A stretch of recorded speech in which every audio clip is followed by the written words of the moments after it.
کچھ کہہ سکتا ہے مگر میں ایک بات کہنا چاہتی ہوں، پچھلے 2019 کے بعد جو گورنر رول میں ہو رہا تھا، پکڑ دکڑ کا ماحول تھا، روز چھاپے پڑتے تھے، بین لگائی جاتی تھی، جو انسٹیٹیوشنز ہیں ان کو اٹیچ کیا جاتا، لوگوں کی پراپرٹی اٹیچ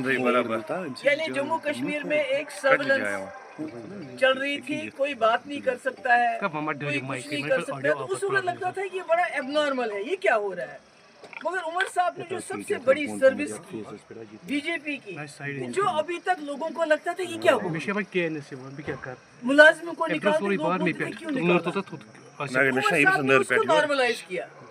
کہ جو ابھی تک لگتا تھا کہ یہ برا ہو رہا ہے، غلط ہو رہا ہے، عمر صاحب نے کہی ٹھیک چل رہا ہے، کیونکہ نہ وہ بات کی انہوں نے، نہ اس میں کوئی ریزسٹنس دکھایا، جو انہوں نے کہا تھا کہ ہمارے جو لوگ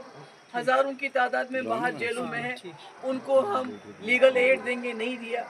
انہوں نے کہا تھا 370 کو لے کے نام نہیں لیتے 370 کا، یعنی جو بی جے پی کا ایک نیریٹو رہا کہ مسئلہ کشمیر کے حوالے سے کوئی بات نہیں ہونی چاہیے، 370 کے حوالے سے کوئی بات نہیں ہونی چاہیے، صرف سٹیٹ ہوڈ کی بات بی جے پی، اور آج سٹیٹ ہوڈ کو بھی عمر صاحب نے ایک بہت بڑا مشکل سوال بنا دیا۔ وہ سٹیٹ ہوڈ جو بی جے پی خود کہتی تھی ہم دیں گے، مگر سٹیٹ ہوڈ بولتے بولتے عمر صاحب نے اس کو مسئلہ کشمیر سے بھی بڑا مسئلہ بنایا۔ تو میں سمجھتی ہوں یہ جموں کشمیر کے لوگوں کے ساتھ بہت بڑا دھوکہ ہے کہ آج بھی پکڑ دکڑ ہے، آج بھی جماعت اسلامی کے جو انسٹیٹیوشن اٹیچ کیے جاتے ہیں، ہمارے سکول بند کیے گئے، فلاح ٹرسٹ کا جو انسٹیٹیوشن ہے اس کو ٹیک اوور کیا، اور یہاں کی جو منسٹر ہے اس کے سگنیچر سے ہوا، تو یہ میں سمجھتی ہوں کہ یہ بہت ہی بڑی ڈس سروس ہوئی پچھلے ایک سال میں۔ باقی چھوڑیے، فری گیس دیں گے، بجلی دیں گے، فری پانی دیں گے، فری 1 لاکھ روزگار دیں گے، اوپن میرٹ کے ساتھ ہم کریں گے، ان کے ساتھ ریشنلائزیشن کریں گے، ڈیلی ویجرز کو پرماننٹ کریں گے، یہ تو اس کی تو بات ہی نہیں ہو رہی ہے۔ چونکہ جو یہ گورنمنٹ ہے، اگر آپ کو یاد ہوگا کچھ دن پہلے جب آپ پالپورہ عیدگاہ گئی تھی، آپ نے وہاں 2 باتیں کی تھی، ایک تو یہی راؤنڈ دی ایئر کیا رہا نیشنل کانفرنس اور طالبان کی بات تھی، جب اسے شام کو ہم نے نیشنل کانفرنس سے پوچھا کہ 1 سال میں آپ نے پی ڈی پی کا بھی کیجریوال نے یو ٹی میں رہ کے لوگوں کو فری بجلی نہیں دی، فری پانی نہیں دیا، اسکولوں کو ہیلتھ سینٹر کو امپروو نہیں کیا، جو انلیگل کالونیز تھی ان کو لیگلائز کیا، پوری کرپشن کو دور کر دیا۔ تو مجھے لگتا ہے کیجریوال کی تو سر پہ بندوق رکھی تھی ایل جی صاحب نے، اور اس کے باوجود جتنی اچھی ہمیں کیجریوال کے پالیٹکس کے ساتھ بہت ان کے ساتھ اعتراضات ہیں، مگر اگر آپ ایز اے یو ٹی میں جو ان کی گورننس دیکھیں گے وہ تو ایک ماڈل ہے۔ تو یہاں تو کسی نے روکے نہیں عمر صاحب کے ہاتھ، وہ فری گیس کیوں نہیں دے رہے ہیں، وہ وڈو فنڈ کو کیوں نہیں بڑھا رہے ہیں، کس نے روکا ہے،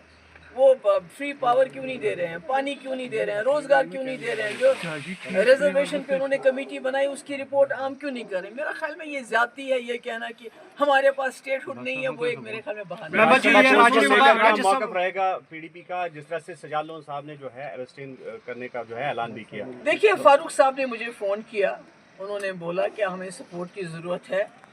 میں نے ان کو یہ بتایا کہ دیکھیے سپورٹ جہاں تک ہے ہم آپس میں اپنی ہمارے سینئر لیڈر بیٹھ کے بات بھی کریں گے، مگر میں نے ان کو بولا ہماری کچھ بلز ہیں جو پچھلے سیشن میں بھی لائی تھی، ہم نے آج بھی لائی ہیں، کم سے کم اس میں 1-2 بلز تو ہمارے آپ پاس کروا دیں، چاہے وہ جو یہ جو لوگوں کے جو غریب لوگوں کی گھاس چرائے میں 3 سال سے زیادہ وقفے سے جو ان کے پاس جگہ ہے، مکان ہے، دکان ہے، گاؤں کھانا ہے، اس کو ریگولرائز کی لیجیے، یا جو ڈیلی ویجر بیچارے مطلب سینکڑوں سالوں سے 20-25 سال سے سارا جو سرکار یہ چلاتے ہیں، چاہے پی ایچ ای ہو، RNB ہو، اریگیشن ہو، کوئی بھی ڈپارٹمنٹ ہو، ہیلتھ ہو، تو ان کی وجہ سے وہ ڈپارٹمنٹ چلتا ہے، تو یہ بیچارے 8,000 روپے میں کیا کریں گے؟ تو اگر کم سے کم یہ 1-2 بلز میں وہ ہماری مدد کریں، اس کو پاس ہونے میں مدد کریں، تو شاید ہم سوچ سکتے ہیں اس بارے میں۔